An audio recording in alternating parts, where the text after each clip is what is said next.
you don't predict. If you're in the mood, we can take it to the moon. Just like a movie scene, table for two. No need to be there, I want you instead. Assalamualaikum warahmatullahi wabarakatuh. Perkenalkan, saya Istiana Rahmawati dengan NIM 14245590 dari kelas CKM 24 Program Studi Kesehatan Masyarakat Stikes Surya Global Yogyakarta. Di sini saya akan menerangkan tentang anatomi dan fisiologi organ reproduksi wanita dan pria. Yang pertama adalah sistem reproduksi wanita bagian luar. Saya akan mulai dari yang paling atas, yaitu ada mons pubis. Mons pubis ini mengandung lemak yang dapat memberikan bantalan saat berhubungan seksual.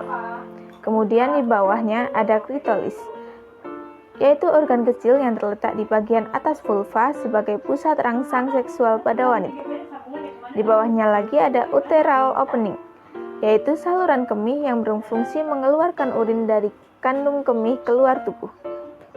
Di sebelah kirinya ada labia majora, di mana organ ini melindungi organ reproduksi dari luar, menutup organ-organ genetika di dalamnya dan mengeluarkan cairan pelumas saat menerima rangsangan. Di bawah labia majora ada labia minora, yaitu bagian yang melindungi struktur internal genital seperti vagina, uretra dari iritasi, infeksi, dan cedera. Kemudian yang di bagian tengah ada vagina. Vagina ini berfungsi sebagai jalan lahir selama persalinan dan saluran pada saat menstruasi. Yang di paling bawah ada anus. Anus ini bukan bagian dari sistem reproduksi. Anus ini adalah saluran untuk mengeluarkan tinja atau limbah pusar dari tubuh setelah proses pencernaan. Yang kedua adalah sistem reproduksi wanita bagian dalam. Saya akan memulai dari ovarium ligamen. Bagian ini adalah bagian yang membawa pembuluh darah yang berfungsi memasok nutrisi dan hormon stimulasi ke ovarium. Kemudian, ovarium sendiri adalah tempat memproduksi dan menyimpan ovum, yang kemudian akan ditangkap dan didorong ke tuba Fallopi untuk dibuahi oleh fimbriae. Tuba Fallopi adalah tempat menyimpan sel telur dan tempat terjadinya pembuahan.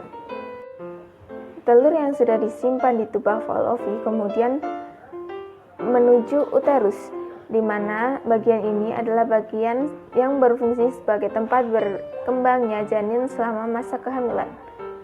Kemudian ada bagian yang bernama endometrium, yaitu bagian yang mempersiapkan implantasi dan mempertahankan kehamilan setelah implantasi embrio. Kemudian di bawahnya ada myometrium, di mana bagian ini adalah bagian yang membuat rahim berkontraksi pada saat melahirkan. Di samping kirinya ada cervical canal, yaitu jalur tempat lewatnya sperma saat berhubungan intim dan saat bayi akan keluar pada proses persalinan.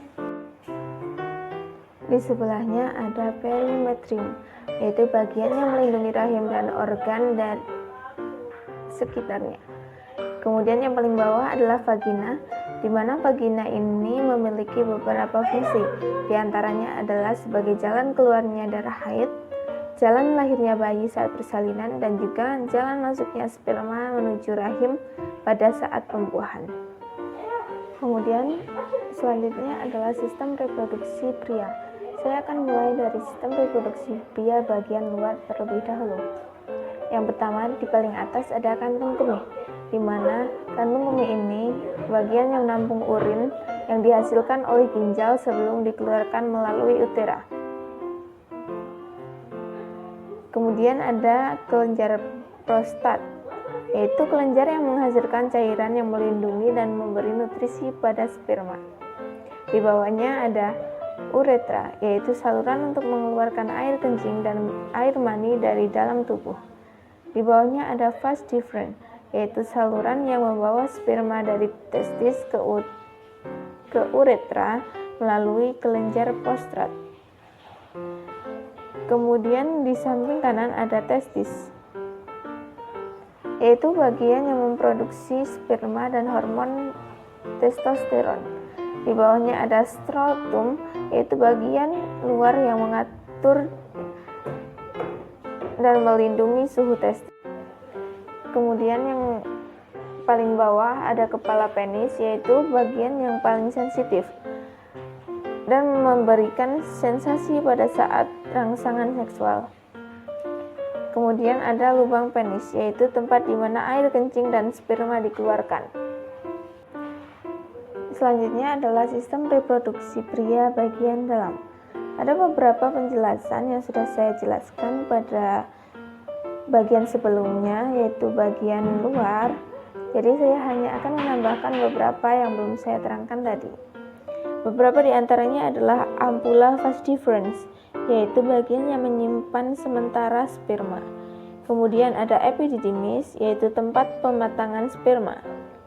Kemudian ada ureter, yaitu bagian yang mengalirkan urin dari ginjal ke kantong kemih.